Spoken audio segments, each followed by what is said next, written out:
നമസ്കാരം. ഒഡീഷ ദുരന്തത്തിന്റെ നടുക്കം ഇതുവരെയും വിട്ടുമാറിയിട്ടില്ല. അപകടത്തിൽ കൊല്ലപ്പെട്ടവരുടെ മൃതദേഹങ്ങൾ പോലും ഇതുവരെയും തിരിച്ചറിയാത്ത സ്ഥിതിയാണുള്ളത്. ഉറ്റവർക്ക് സ്വന്തം പ്രിയപ്പെട്ടവരെ തിരിച്ചറിയാൻ DNA ടെസ്റ്റ് പോലും നടത്തേണ്ട ദാരുണമായ അവസ്ഥ. പക്ഷേ ഇതെങ്ങനെയാണ് സംഭവിച്ചത് എന്നറിയാൻ ഇപ്പോൾ CBI അന്വേഷണത്തിന് പിന്നാലെയാണ്. അപകടത്തിൽപ്പെട്ട കോറമണ്ഡൽ എക്സ്പ്രസിലെ യാത്രക്കാർ ഉറപ്പിച്ചു പറയുന്നു, ഇതൊരു മനുഷ്യ നിർമ്മിത ദുരന്തമാണ്.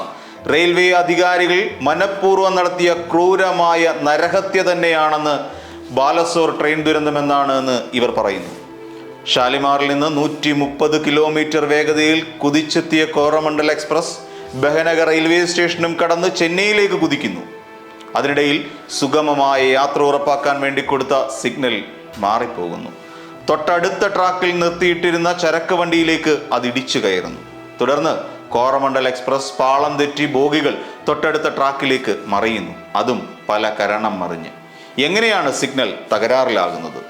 സിഗ്നൽ സംവിധാനത്തിൽ ഒരു കൃത്രിമത്വം നടന്നിരിക്കുന്നു എന്ന കാര്യം ഉറപ്പ്. അല്ലാതെ ഇത്തരമൊരു കുറ്റകരമായ അബദ്ധം സംഭവിക്കില്ലെന്ന് ഖോർഡ DRM റിങ്കേഷ് മാധ്യമങ്ങളോട് വ്യക്തമാക്കി. അങ്ങനെയെങ്കിൽ ഇത്തരത്തിലൊരു തെറ്റ് ചെയ്യാൻ, അതുമല്ലെങ്കിൽ ഇങ്ങനെയൊരു അട്ടിമറിക്ക് പദ്ധതിയിട്ടവർ ആരൊക്കെയാണ് എന്നന്വേഷിച്ച് കണ്ടെത്തിയേ മതിയാകൂ. ഈ ദുരന്തത്തിൽ അജ്ഞാതരെ പ്രതിയാക്കിക്കൊണ്ട് റെയിൽവേ പോലീസ് FIR ഇടുകയും ചെയ്തു. സിഗ്നൽ സംവിധാനത്തിലെ പിഴവാണ് കോറമണ്ഡൽ എക്സ്പ്രസിനെ തകർത്തത്, നിരവധി ജീവനുകളെ എടുത്തത് എന്നിരിക്കലും തൊട്ടടുത്ത ട്രാക്കിലൂടെ ബംഗളൂരുവിൽ നിന്നുള്ള യശ്വന്ത്പൂർ എക്സ്പ്രസ് ഏകദേശം അതേ വേഗതയിൽ തന്നെ കുതിച്ചെത്തുകയും ചെയ്തത് ഏതാനും മിനിറ്റുകൾക്ക് ശേഷമാണ്. യശ്വന്ത്പൂർ എക്സ്പ്രസ് തുടർന്ന് പാളം തെറ്റിയ ആളുകൾ പ്രാണരക്ഷാർത്ഥം രക്ഷപ്പെടാൻ ശ്രമിക്കുന്ന ബോഗികളിലേക്ക് ഇടിച്ചു കയറിയപ്പോൾ ദുരന്തത്തിന്റെ ഭീകരത ഇരട്ടിയായി മാറുകയായിരുന്നു. ഈ സമയം ബോഗിക്കുള്ളിൽ കുടുങ്ങിയവർ മാത്രമായിരുന്നില്ല ട്രാക്കിലുണ്ടായിരുന്നത്. പാളം തെറ്റിമറിഞ്ഞ ബോഗികൾക്കുള്ളിൽ നിന്ന് ജീവനുകളെ രക്ഷപ്പെടുത്താൻ ശ്രമിക്കുന്ന നിഷ്കളങ്കരായ ഗ്രാമവാസികളും കൂടി ഉണ്ടായിരുന്നു. എവിടെയായിരുന്നു ഈ റെയിൽവേ ഉദ്യോഗസ്ഥർ?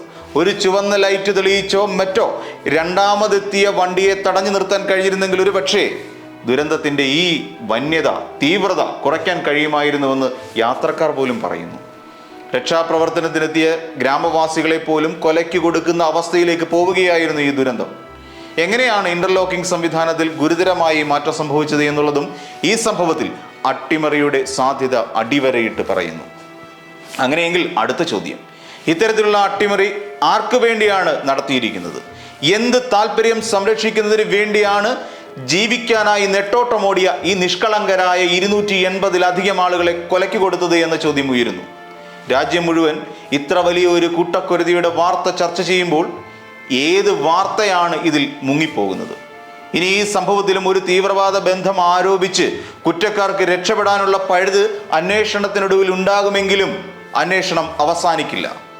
ഒരു ഫോട്ടോ പോലും എടുക്കാൻ കഴിയാത്ത, എന്തിന് അനധികൃതമായ പാർക്കിങ്ങിന് പോലും തല എണ്ണി പിഴയീടാക്കുന്ന സുരക്ഷിതത്വം എന്ന് നാഴികയ്ക്ക് 40 വട്ടം പറയുന്ന റെയിൽവേയുടെ സിഗ്നലിംഗ് സംവിധാനത്തിലേക്ക് എങ്ങനെയാണ് ഒരു തീവ്രവാദി നുഴഞ്ഞു കയറിയത് എന്ന ചോദ്യം അവശേഷിക്കും.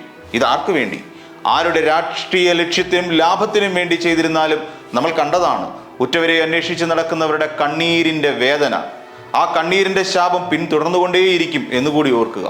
പുൽവാമയിൽ തെരഞ്ഞെടുപ്പ് അടുത്തപ്പോൾ ചിതറിത്തെറിച്ച നമ്മുടെ ജവാന്മാരുടെ ജീവനുകളെ കുറിച്ചും ഈ അവസരത്തിൽ ചിന്തിച്ചു പോയാലും തെറ്റില്ല. ഈ ദുരന്തത്തിൽ അന്വേഷണം ആവശ്യമാണ്.